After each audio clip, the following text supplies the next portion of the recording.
Asyhadu an la ilaha illallah wahdahu la syarikalah. Wa asyhadu anna sayyidana Muhammadan abduhu wa rasuluhu la nabiyya ba'dah. Allahumma salli wa sallim wa barik ala nuril mustafa Sayyidi Rasulillah Muhammad ibn Abdillah wala haula wala quwwata illa billah. Amma ba'du fa ya ayyuhal hadiruna rahimakumullah. Usikum wa nafsi bitaqwallah wa ta'atihi la'allakum tuflihun. Faqad qala Allah Ta'ala fi kitabil azizil karim wa huwa asdaqul qailin. A'udzu billahi minasy syaithanir rajim. Ya ayyuhalladzina amanu taqullaha haqqa tuqatih wa la tamutunna illa wa antum muslimun. Wa qala aidan fi ayatil ukhra kaifa takfuruna billahi wa kuntum amwatan fa ahyaakum thumma yumitukum thumma yuhyikum thumma ilaihi turja'un. Shadaqallahul azim. Hadirin jamaah salat Jumat yang dirahmati Allah Subhanahu wa taala. Di kesempatan yang penuh berkah di masjid ini sejenak marilah kita bersama-sama membeningkan hati dan pikiran kita untuk kita hadapkan jiwa batin kita kepada Allah Rabbil Alamin. Sekaligus melalui khutbah Jum'ah ini marilah kita bersama-sama mengupayakan diri menjadi hamba Allah yang terus meningkatkan kualitas keimanan ketakwaan kita kepada Allah Subhanahu wa taala. Hal ini sangat penting sekali karena sebaik-baik bekal bagi kita dalam menjalani kehidupan di dunia hingga di akhirat kelak nanti, yakni berbekal keimanan dan ketakwaan kepada Allah Subhanahu wa taala. Wa tazawwadu fa inna khairaz zadi taqwa wattaquni ya ulil albab. Hadirin jamaah yang dirahmati oleh Allah Subhanahu wa taala. Dalam kehidupan ini ada fenomena yang disebut dengan split titik, yakni kesolehan yang terbelah atau fenomena disparitas atau paradoks kesolehan. Betapa tidak hadirin jamaah yang dirahmati oleh Allah Subhanahu wa taala. Di dalam survei yang dilakukan oleh Pew Research Center tahun 2023, masyarakat bangsa kita ini merupakan masyarakat yang paling religius di dunia. 98% masyarakatnya memprioritaskan agama. 95% melakukan ibadah. Masyarakat kita yang masuk dalam daftar tunggu haji saja tahun 2024 yang dihimpun oleh Kemenak itu ada sekitar 5 juta calon jamaah haji. Di negeri kita ini ada 800.000 masjid dan musola. Ada 42.000 pondok pesantren.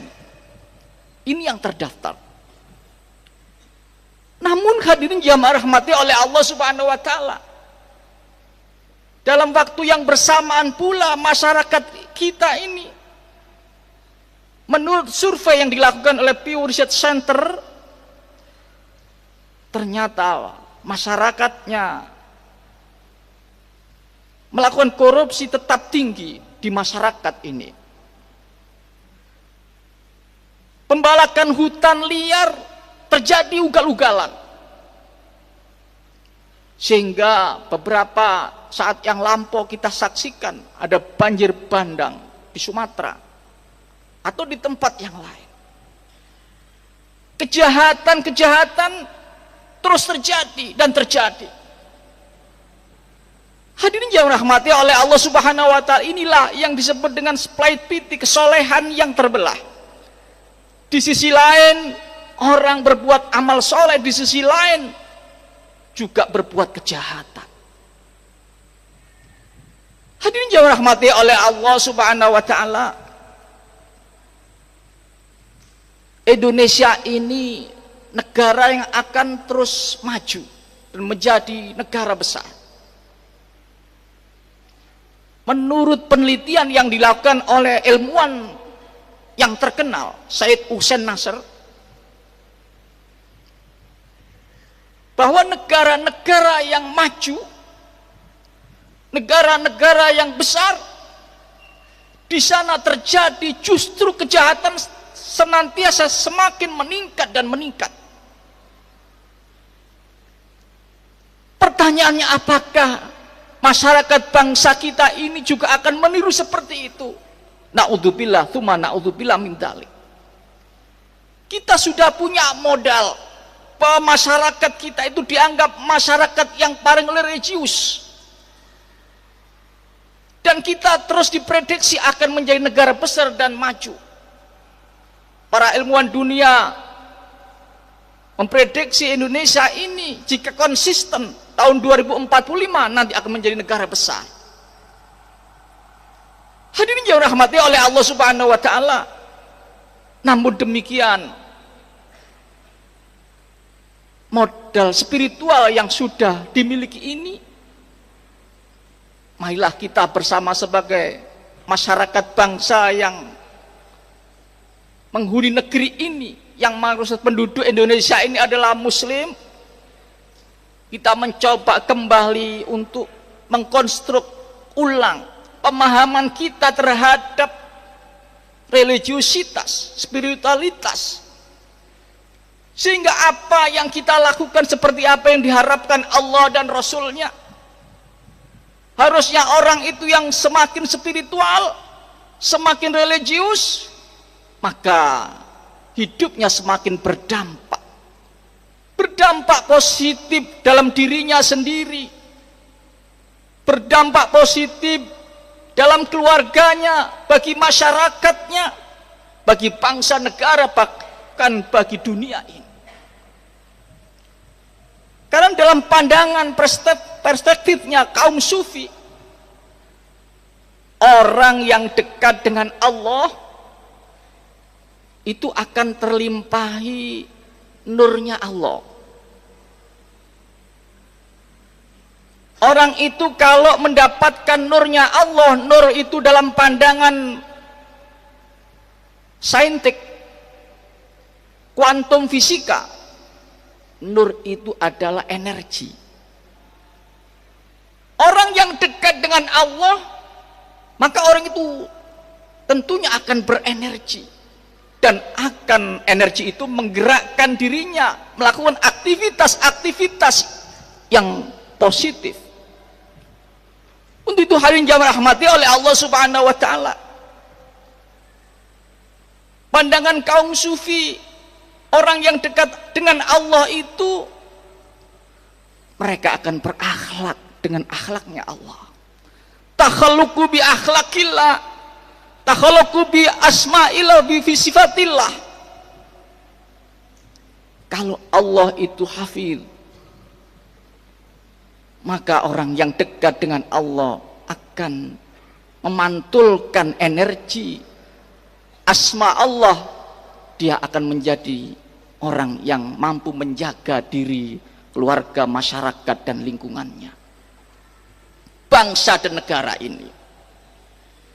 Kalau Allah itu ghani, maka orang yang dekat dengan Allah, dia akan menjadi orang yang kaya. Kalau Allah itu Wahhab, maka orang yang dekat dengan Allah dia akan menjadi loman. Kalau Allah itu Rahman Rahim, orang yang dekat dengan Allah, maka orang itu akan penuh dengan belas kasih sayang. Hadirin yang dirahmati oleh Allah Subhanahu wa taala, inilah akhlaknya orang-orang yang dekat dengan Allah ketularan seperti Gusti Allah, walaupun tidak bisa seperti Gusti Allah mboten saged. Paling tidak kita meniru-niru. Karena Gusti Kanjeng Nabi sallallahu alaihi wasallam inggih diparingi sifat-sifatnya Allah kados mekaten. Para ulama pewaris Nabi juga diparingi sifat-sifat Allah kados mekaten. Makanya ketika mereka para kekasih Allah itu hidup dimanapun berada, mereka akan berdampak positif untuk kebaikan masyarakatnya, untuk kebaikan bangsa dan negaranya, sehingga negeri ini akan menjadi negeri yang baldatun thayyibatun wa rabbun ghafur, negeri yang dipun ridani dening Allah subhanahu wa ta'ala, yang pada saatnya nanti masyarakat dunia akan bersama-sama belajar di negeri kita ini. Negeri kita ini akan menjadi negeri percontohan dunia yang tentrem, damai, sejahtera. Hadirin yang dirahmati oleh Allah subhanahu wa ta'ala, semoga sekelumit apa yang saya sampaikan ini disertai hidayah Allah subhanahu wa ta'ala, dan kita sekarang bersama-sama berada di bulan haji, di bulan kurban. Semoga kita mampu meneladani baginda Nabiullah Ibrahim alaihissalam dan Nabiullah Ismail alaihissalam. Eksistensi Nabiullah Ibrahim dan Nabi Ismail alaihissalam ternyata mampu menjadikan Makkah yang pada waktu tandus gersang sekarang menjadi negeri yang makmur. Semua pada berdatangan di sana. Inilah dampak positif yang dimiliki oleh Nabiullah Ibrahim alaihissalam. A'udzubillahi minasyaitonir rajim. Bismillahirrahmanirrahim. Wal 'asri innal insana lafi khusrin illal ladzina amanu wa 'amilus solihati wa tawasau bil haqqi wa tawasau bis sabr. Aqulu qouli hadza fastaghfirullah li wa lakum wa lisail muslimina wal muslimat wal mu'minina wal mu'minat innallaha ghafurur rahim.